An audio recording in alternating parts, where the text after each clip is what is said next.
நான் உண்மையிலே இப்ப எதை பத்தியுமே கவலைப்படுறது கிடையாது. ஏன்னா நான் ஏற்கனவே எல்லாவற்றையும் இழந்து விட்டேன்.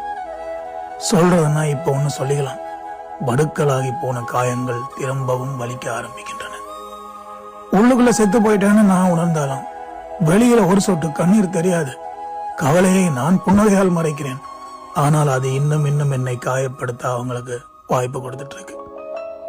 அமைதியா இருக்கிறதால இடம்னு நினைக்கிறாங்க, மௌனமா இருக்கிறதால ஊமையான்னு நினைக்கிறாங்க, பொறுமையா இருக்கிறதால முட்டாள்னு நினைக்கிறாங்க.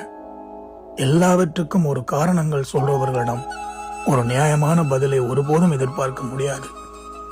எனக்கு மட்டும்தான் வலிக்கான நம்புறவங்கிட்ட நம்முடைய உணர்வுகளை எப்படியும் புரிய வைக்க முடியாது. மற்றவர்களின் மனநிலையை பத்தி யோசிக்காம தங்களுடைய சூழ்நிலையை மட்டும் சிந்திக்கிறவங்கிட்ட ஒரு பொதுவான மனநிலையை ஒரு நாளும் பார்க்க முடியாது. முழு வாழ்க்கையையும் செலவிட விரும்பி ஒருத்தரை விட்டு விடைபெறுவது மனசால தாங்க முடியாத துயரம் தான்.